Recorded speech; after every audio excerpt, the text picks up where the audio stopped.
Just over a year ago, financial planner Karen Ritchie decided to strike out on her own and set up a financial planning business. But this is not her first rodeo. She co founded and previously ran a successful financial planning business before, uh, but not even a second time business owner, an ex chartered accountant like Karen could have imagined all the different twists and turns along the way. A few weeks after she started, a paraplanner with whom she's founded the business upped and left. Today, a year later, she can borrow a leaf from the legendary Elton John and say, I'm still standing better than I ever did. She joins me today to unpack all the joys and pain, but obviously mostly joys of getting a financial planning business off the ground while also staying sane as a mother of three daughters. Karen Ritchie, welcome to the show. Thank you, Abraham. Pleased to be here. It's an honor to be talking to you. Karen, let's go back. Take us back and give us a sense of the journey that brought you into this wonderful profession of financial planning. Yeah, well, I'm a bit unusual.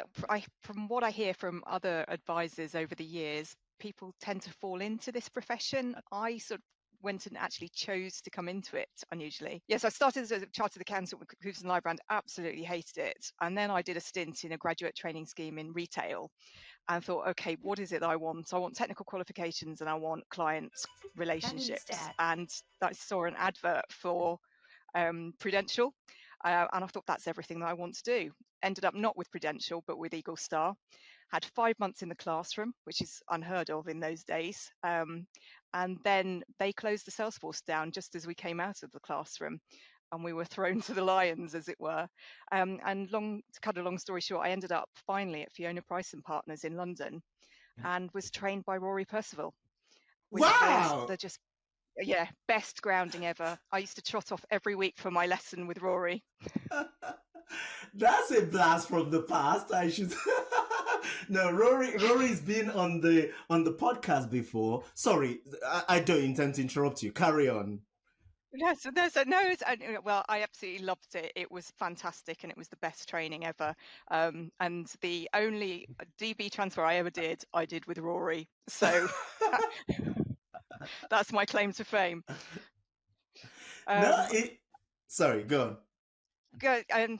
And then from there was a bit of a meandering path to setting up my own practice first time around, and I did it on completely fee-only basis. So it was on hourly rates, fixed fees, and I loved it. But then baby number 3 came along, which was a bit off-putting in terms of trying to do your Gabrielle return at 10 o'clock at night. The FCA website closes down, and I just thought, you know what, I can't do all of this in one go. I've got to take a break.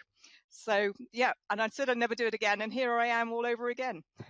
Incredible! Oh, wow.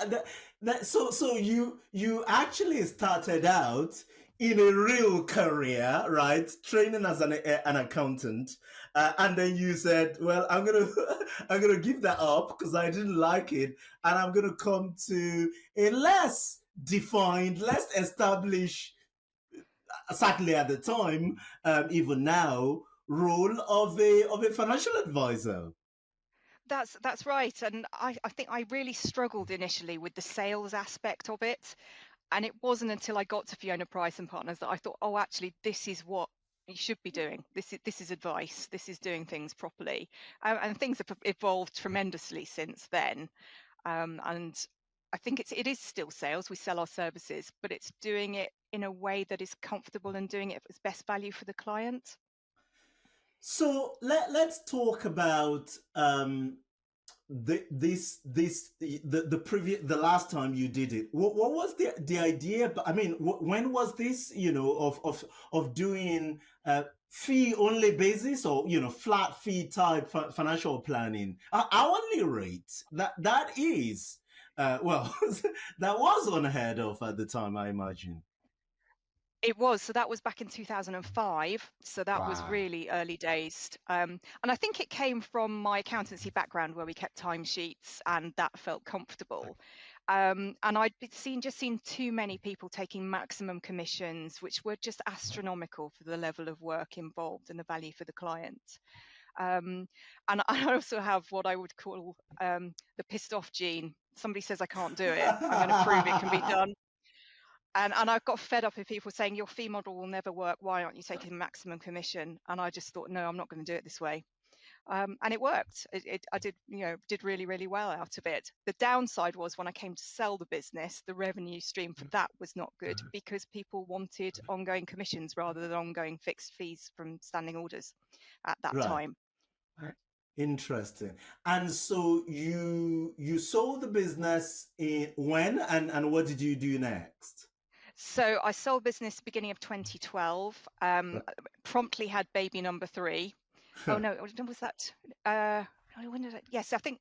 Yes, that's right. Promptly had baby number 3, and had some time out. Renovated a house, and then I did some skill person reviews for the FCAA on DB transfers, which was interesting. And then finally I also retrained to do soft furnishings, so I can upholster a chair, I can make curtains and blinds. I did all that sort of thing. Thought I'd make a new career doing that, but then realized I had to work with fabric that clients gave me, which I didn't necessarily like. So decided that wasn't the thing. And clients were staying in contact. Old clients would stay in contact, and I really missed it. So I thought, oh well, I'll go back, but I won't go out for myself. I thought I'll go work for a bank, and I thought this was a good bank, this particular bank, but it was just the same as all the others, all about AUM. Didn't feel comfortable, so I thought, no, I need to go back to a proper financial planning firm, which I did. But I think the type of work that I do is very different to mainstream financial planning firms. It's quite a niche area, and most financial planning firms' models don't accommodate what I do. And it became quite restrictive. I was having to turn away work because I couldn't do it in the traditional model. So that's when I decided, okay, I need to go out and do it myself again. All right, so let's talk about this. I mean, I found out about going out to settle your own, around the time that I think you had a conversation with Kate, one of our team members, and she said to me, there's this lady, Karen, she's going on to set up a firm and all that stuff. And so you decided that you were going to you're going to set up and do this on your own. Talk to us about the journey, what happened from the point that you made that decision. And I imagine you give in your resignation letter in the old firm and FCA registration or whatever. Talk to us about what happened from that point. Well, first of all, I put in my resignation. I had a conversation with my old compliance consultant, Phil Dibb, and said, "Okay, I'm thinking of going out on my own again. What do you think?" And he said, "Don't go directly authorized. It's going to take you too long." He said, "Go and find somebody who will take you on as an AR." So I went to the firm that I sold to back in 2012. Yeah, it's a small world. My old paraplanner is still there, and I said, "Okay, will you take me on as an AR?" And they said yes. I mean, there was no negotiation, no conversation. It was just yes. When do you want to start? So I had a relatively easy because people knew me, my reputation, and knew my work. So, and obviously they'd done the due diligence on the business sale, so they knew there were no skeletons in my closet. And so that was fairly easy, actually. There was a bit of rush to choose business name and things like that to get the FCA paperwork in. So that necessarily didn't end up quite right. So hence with a recent rebrand. And yes, I was doing things that I hadn't done for years. When you're a part of a larger financial planning practice, you're insulated from the mechanics of, which DFM you use, what platforms, all those sorts of things. So that was a huge learning curve to start with, but actually really beneficial because it was able to actually have much greater understanding of what you're doing with clients when you know what's under the bonnet exactly. So the firm and so the firm accepted you as an AR. You chose this name, Rising Pen. Yeah. And which I understand sort of is the name of where you live or something along that line. That's right. It was literally, I didn't want to use my own name. I don't know why, it just didn't feel right at the time. So I used a play on where I live. Didn't necessarily work out terribly well because my neighbours started getting post because of yeah, not the ideal. And so hence why I've recently rebranded, which took an age in itself anyway, but what I've got now feels much more comfortable. I actually said to my web designer a year ago, I don't want something that feels like your typical financial planning firm, and that's what I ended up with. But it's a learning curve, and being able to communicate your vision to other people and other professions that are helping you. I have to say, when I emailed you a couple of weeks ago, I didn't realize that you'd rebranded, and you came back and you said you had rebranded, and I went to see the website, rebranded as Karen Ritchie Financial Planning. I thought to myself, that suits you. What was you thinking before? It's an incredible brand because it's brand you and the work that you do for client. Why was that ever a debate? Why? I think there was an element of I didn't want to limit any prospects for the business by being my Right. name. But Yeah. then I would ring clients and say, "Hi, it's Karen from Rise and Pen." They wouldn't have a clue what company I am, and it's always been the same. They don't care. They're just told to go and see Karen. They don't care. They don't know what company it is. So I just thought, you know what? Let's just embrace it. You set up as an AR of the firm, and then day one, what do you do? Um, it was really strange. I sort of been beavering away in the background, writing copy for websites and trying to do, your client agreement and all the regulatory paperwork, which takes forever. Um, and day one, I literally had my first client knocking on the door saying, "Okay, now I found you. Can I follow you?" Which obviously I couldn't take clients with me. I wasn't, I didn't want to tell clients where I was going. I played by the rules. But they were immediately knocking on the door and I'm going, no, I'm not quite ready. I'm not quite Mm. ready. So that was again having to run really fast and getting to know new processes. I mean, the first time that I did my own trades on Transact, that was scary, pushing the button, because in a larger planning firm, you've always got somebody who does that for you. So it was a bit of a baptism by fire. There were times I'm thinking, what on earth have I done? It was quite lonely at times as well. And I think anybody who starts their own business finds that at times. But it's finding your support network elsewhere and realizing that all the connections that I have made over the last 25 years are still there, really happy to speak to me, bounce ideas off with me. And I have to say, you guys at Timeline, it feels like being part of a family. Ah.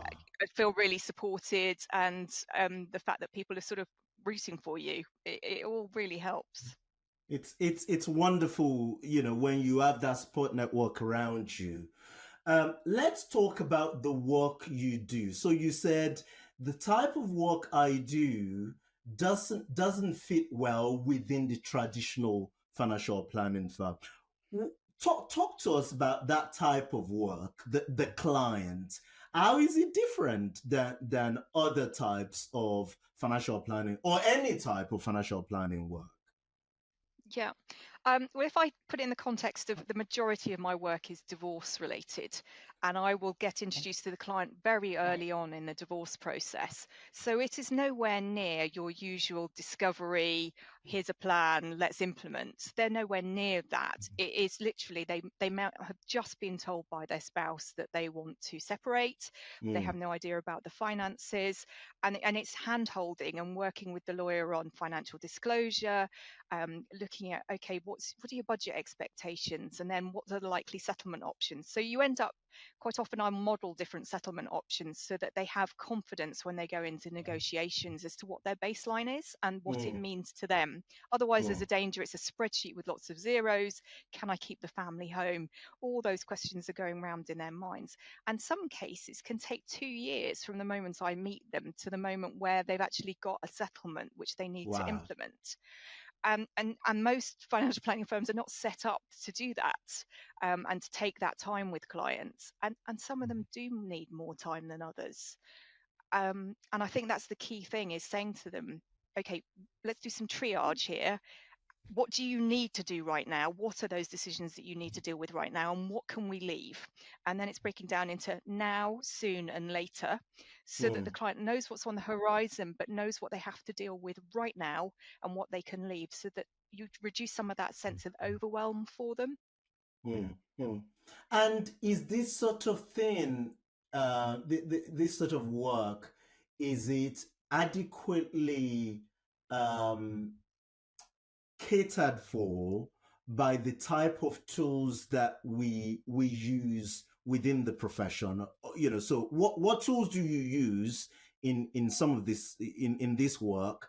And to your understanding, in your view, are the traditional financial planning tools, risk profiling, all those things, are they adequately geared for this type of conversation?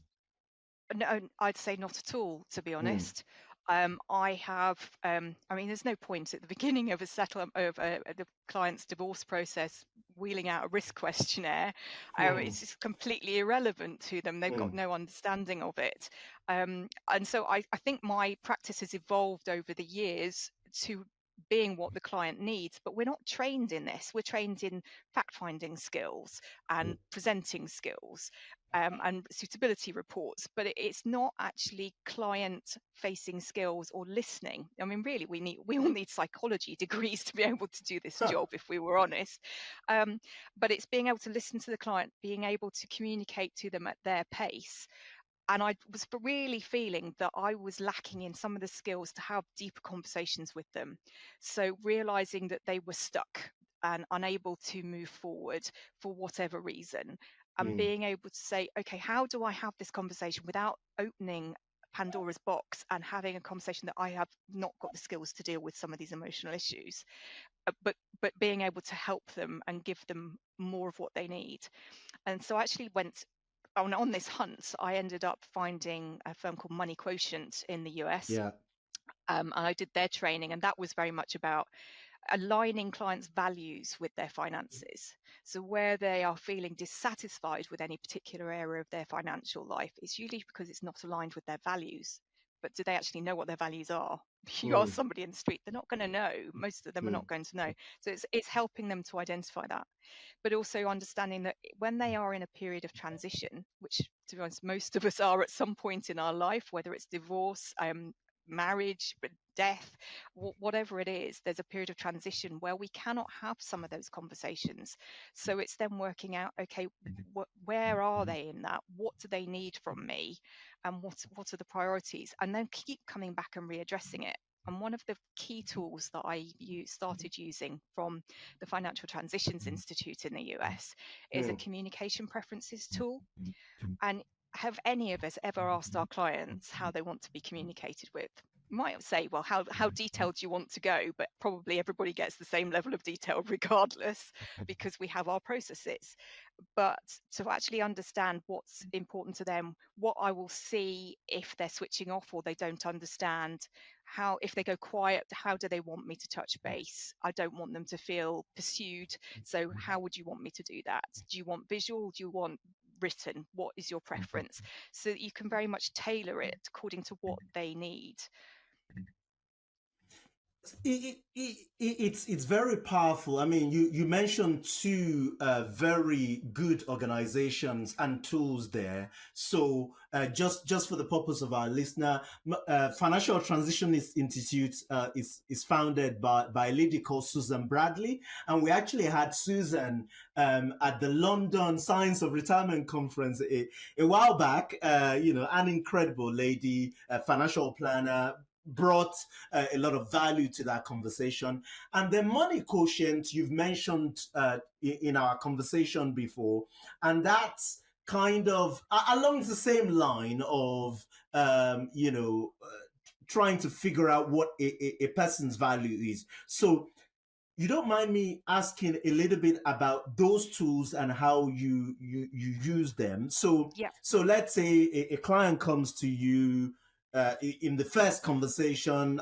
What do? You have a conversation about what's going on in their lives and why they need you.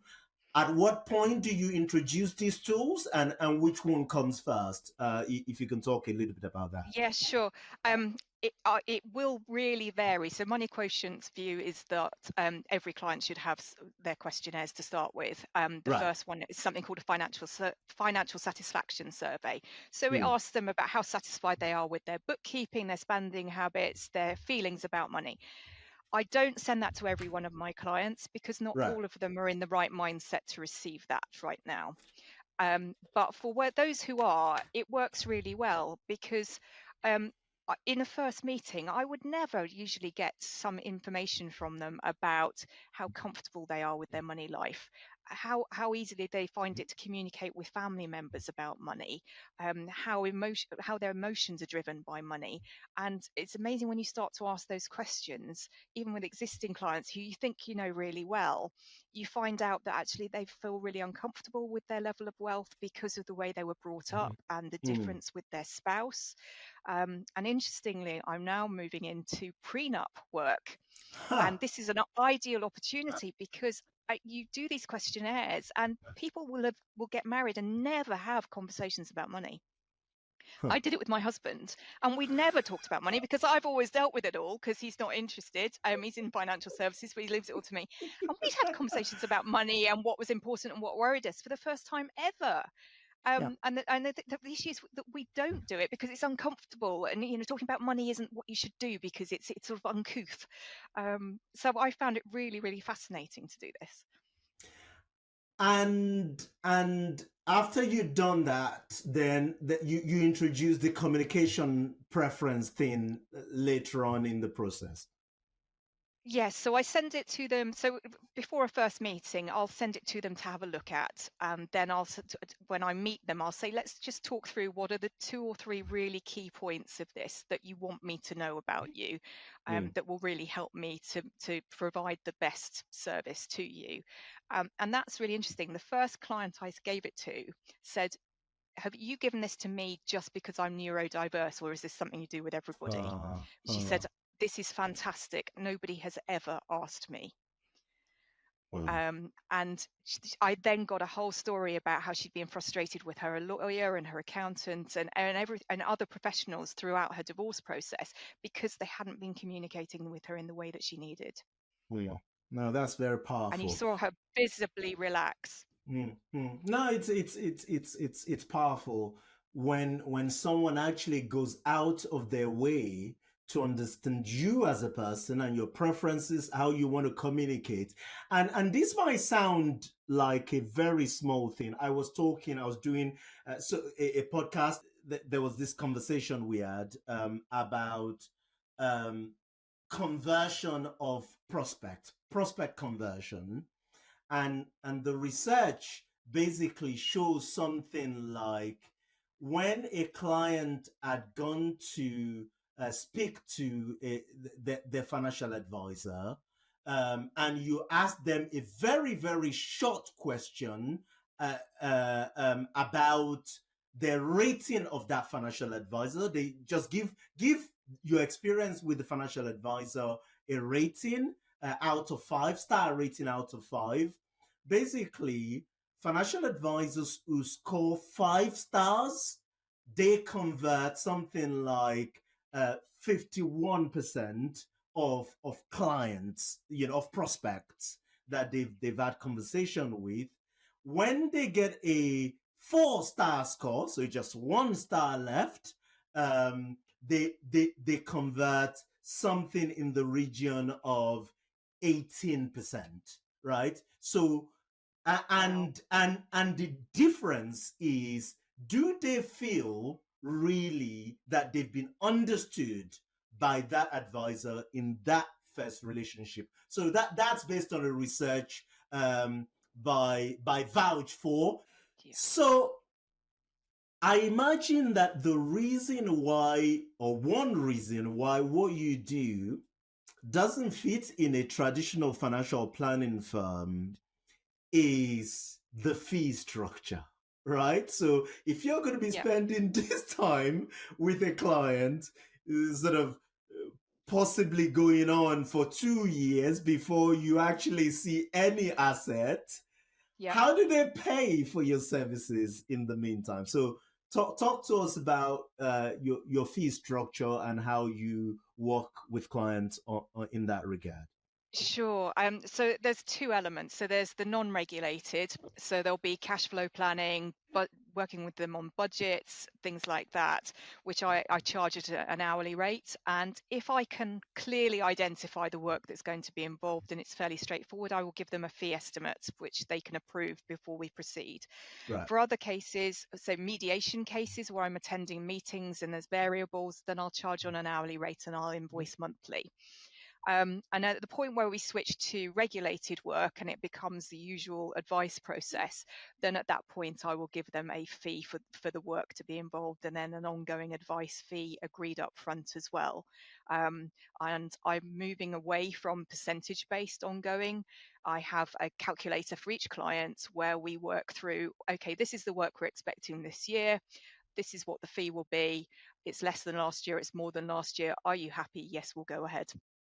Okay. So each year, the client, we renew the fee agreement and we work out what the work is involved. So there's no chance of cross subsidy between clients. They're paying for only the work that they need, and I feel far more comfortable doing it that way. That's interesting. So I get the hourly rate, initial fee structure in the non-regulated part of things. Mm-hmm. Why move away from AUM structure in the regulated side of things? It works so well. Why are you making it harder, Karen? Because if you've got a client worth 30 million as opposed to 3 million, have they really got that much more work involved? Is it fair that they cross subsidize? I mean, I'm still doing a risk premium. So depending on what amount of funds I'm looking after or I've got under influence, so it might be that they have other DFMs that I'm having to liaise with and have an overview, in which case there's a risk premium that I add their annual fee. But, if markets go up, if I've got them in a timeline portfolio and markets go up, that's nothing to do with me or my work. And equally, if they go down, I haven't done any less work. So Yeah. I should be being able to be paid a fair rate for my work, and the client knows exactly what they're paying up front. And I think that aligns perfectly with consumer duty. I don't disagree. I don't disagree. I've had this conversation with a lot of planners, and I get the strength and the weaknesses of, the AUM charging structure. I guess my question for you, my point back to you is, so you didn't learn the lesson first time round then when it comes to selling the farm? That's a good point. That is a good point.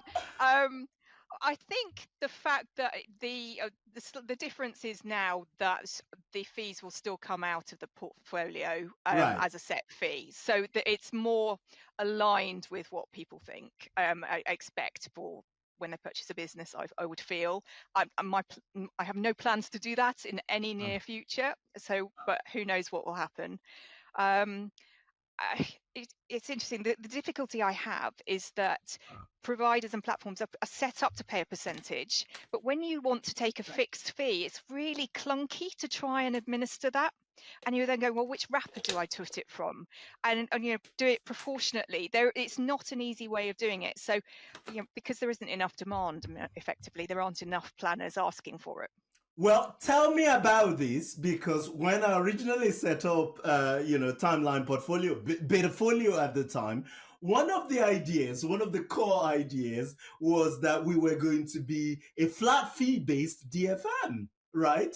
And we managed to get this thing off the ground by charging advisors directly for the fee thing. Because, as you said, I mean, it's one thing. Platforms can facilitate flat fee for advisors. As you said, it is superbly clunky, but they could not, and today still, they cannot facilitate it to DFM. So we walked a way around it, and we were charging the advisor, and the advisor was finding ways to take this for pass this on to the client. Some of them chose not to, but to then calculate every month how many clients you have, what the level of fee is, it just became ridiculously complex. Plus, plus every time we will present this to advisors, something like 9 out of 10 of them will say, can we just have an AUM fee? So I gave up. I said, I'm not doing this anymore.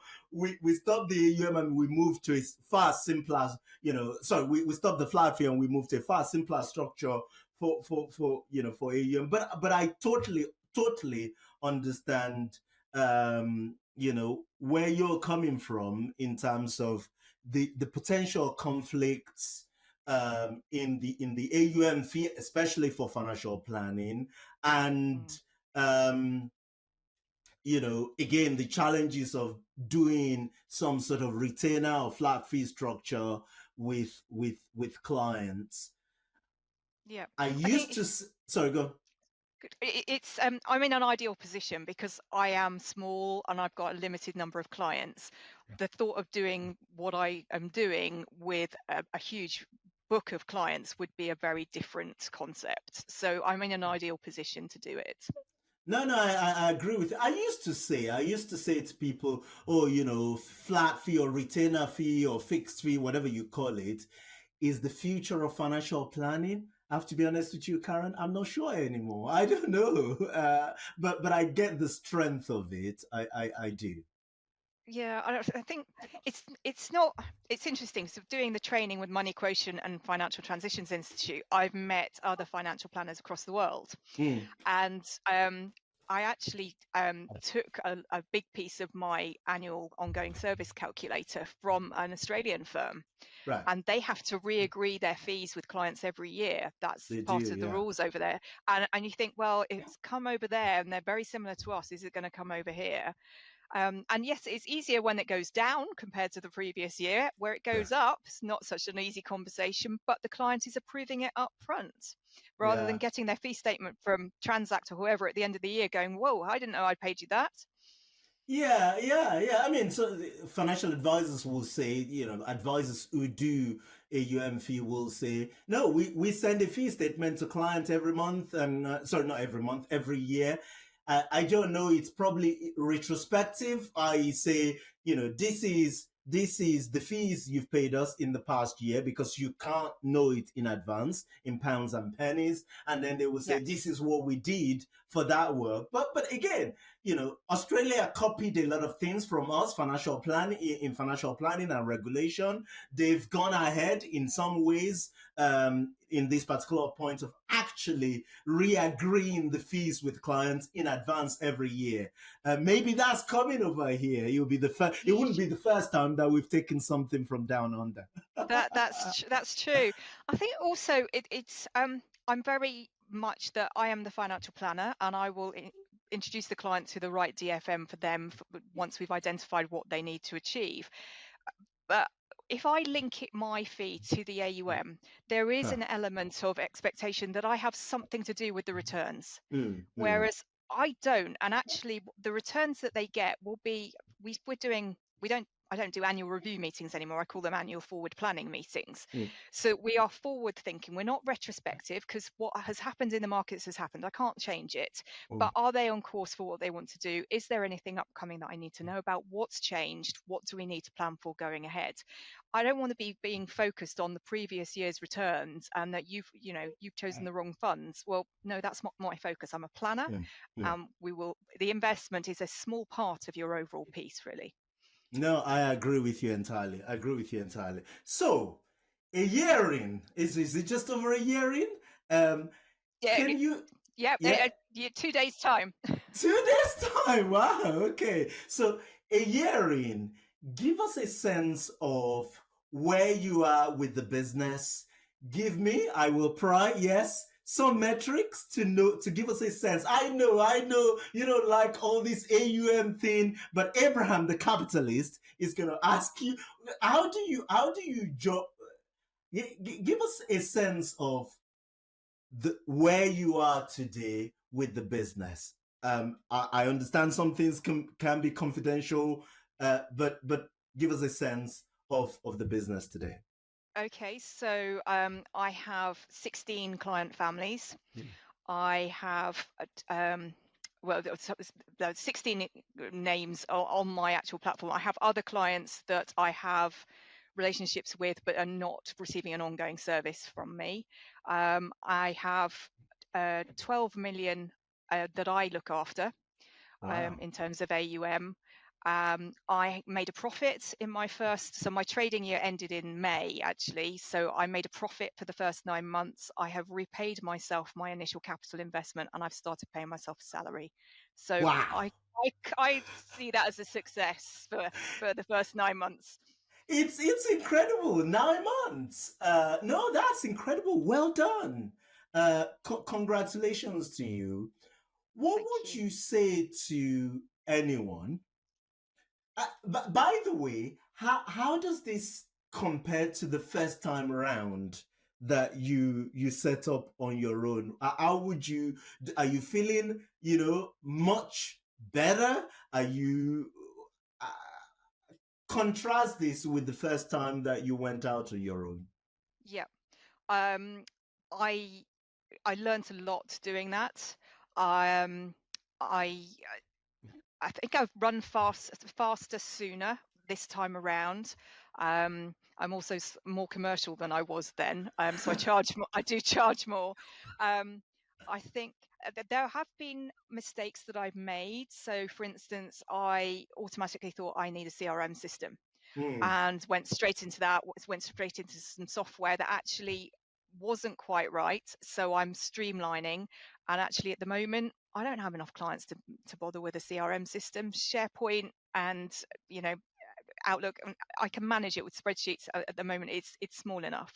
Um, I have an amazing outsourced power planner and admin team who also worked with me at Fiona Price and Partners. She was also trained by Rory Percival, and that works amazingly for me. We just understand each other. It works seamlessly, works really, really well.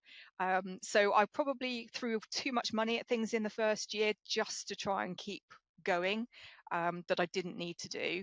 And there's from first time around, I mean, I was one of the first users of Truth cash flow software, because before that I was making spreadsheets to work out what huh, return clients needed for their portfolios.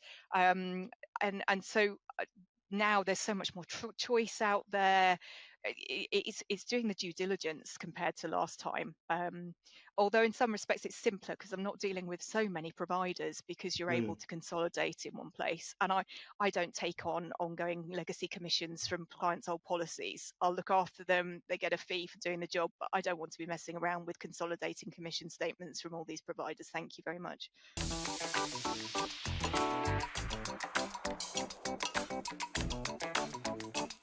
If you were talking to someone who is still in the large firm, or large, or not even large, any traditional financial planning firm, and they are thinking about going out on their own, what advice would you give them? I would ask them, actually, what is the support network you will have should you go out on your own? who are the contacts in the profession, who can you rely on, who can you pick brains of, because you need that to go out cold on my own back in 2005 with a limited network of professional introducers and professional contacts. That was tough. It's much easier when you've got contacts you can ring up and go, you know what, I haven't got a clue about this. Can I pick your brains? Even now, having people in the US and Australia, I can go and go, I've got this client. If I do this, am I going to trigger a tax charge for them in the US while they're temporarily resident? You know, things like that. It's having that network available to you. You can do it without that, but it's much easier if you've got that up and running. Wow, I'm glad the advice isn't don't do it. Don't strike out on your own. Oh no, I love it. I probably made myself unemployable, to be quite honest, because of this pissed off gene that I have. And I love it. It also allows me to be passionate about the areas I'm particularly passionate about. I mean, the amount I've spent on training in the last year for these new skill sets and these new tools, which I may not have been able to do in a larger firm because it wouldn't have fitted the business model. So it allows me to indulge myself to an extent. No, the entrepreneurship or setting up a business in the end is about that, isn't it? It's about trying to imprint your own worldview or your own opinion on a very small small part of the world. You're inserting your own opinion on a very tiny minute part of the universe, isn't it? Yeah. So you were doing this, setting up a business as a wife and a mother of 3 daughters. By the way, Yep. you and I have that in common, 3 daughters. My life is surrounded by women. I'm covered in women is the word, the wife and my 3 daughters and the mother-in-law. I am outnumbered on that front. But talk to me about how this impacted or not, how this impacted on the family life, you setting up a business, and what you've done to make sure, I'm sure, to mitigate any potential negative impact on the family. Because let's face it, setting up a business is hard, whether you're a man or a woman. But doing it as a wife and mother of 3 daughters, I can't imagine. It's actually easier than working for somebody else and trying to juggle those things. I'm not supposed to be quite honest. I am in control of my diary. I don't have things put in there by anybody else. If I can't make sports day, then I can't make sports day. But invariably, it's in my diary, and I've not got team meetings or anything else that's going to get in the way. Yes, there might be an urgent client matter if a divorce case is suddenly moving, in which case I have to make a call. There are times where I have to juggle. I was on a Teams call with a client the other day talking about a difficult divorce case, and my vet called me. My dog was in surgery, and I had to put her on pause and speak to my vet. But thankfully she was a dog owner and she understood. But I think actually the clients who come to me, they're my biggest supporters. They want to know I'm doing well. They want to know, they're interested in my family life and also how it works. And they understand that I have all of that in the background. And yes, I mean, I will turn away clients. I turn more away than actually choose not to come with me. I can't remember in the last year any client who actually chose to go elsewhere. I have turned one away. I said, this is what you need to do. This is what you need to think about. You don't need me. I'm not going to add any value, but you know where I am if you want to come back. And I think it's choosing very carefully who you work with. So I work with people by referral. I my website is there for them to check out who I am. I wouldn't expect anybody to contact me cold through that, because I wouldn't know that they knew how I worked. I need to know where they come from. And that allows me a certain amount of discretion in terms of planning my life and controlling life outside work. I mean, at the moment, we're doing a big house renovation as well. I'm literally cooped up in the corner of my living room with plasterers the other side of the wall. And I'm sitting on Teams calls and the builders are knocking on the door going, Karen, we need you. I couldn't do that working for somebody else. So that once that's done, that will be a huge relief, and the house will work better. And ultimately, I will have a barn office that is available for clients to come to as well. So it's all part of the longer game plan. It's incredible. I think that you put your fingers on, or you put your finger on why I see many solo and small independent financial planning firms are just thriving. And that this is why I think they're going to be with us till the end of times. Consolidators, large firm, they can do what they want. This idea of gaining control and keeping control over your own life and working on your own terms, not jumping on endless number of, God knows, unproductive meetings to discuss things that have very little to do with you and your client. Just being able to be in control and being able to blend work and life, seamlessly, put a price on that. Absolutely. It's like Paul Armson says. He says, you're getting your client to live their best life. They'll want you to be living yours as well. Yeah, agreed. Look, let's wrap this up. Otherwise, I'm enjoying this conversation so much, Karen. So thank you for your time, your wisdom, your insight. Let's say that you and I get together for the 5th year anniversary of Karen Ritchie Limited of Financial Planning. Describe the firm to me in 5 years' time, and what you're doing with it. I had big plans to take on staff and to really expand the business, but actually it's working for me right now.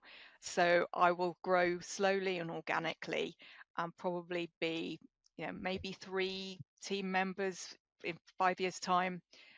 Very key, small client base, very bespoke hand-holding service.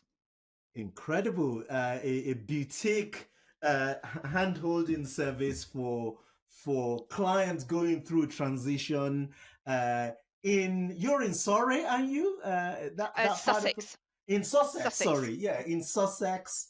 Karen Ritchie Financial Planning Limited. Karen, thank you for your time. Thank you for your wisdom. Thank you for the incredible work that you do and for being vulnerable and sharing your journey with us on the podcast. I've thoroughly enjoyed our conversation. Thank you, Abraham. So have I. And thank you everyone at Timeline for their support.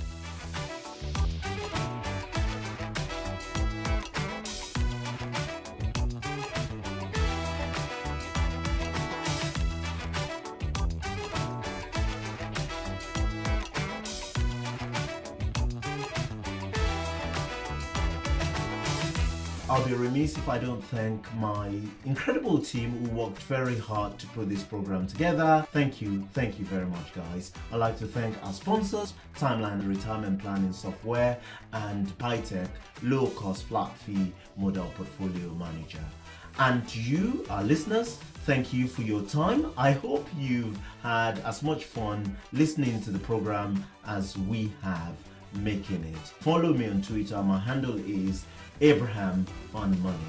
Until next time, thank you.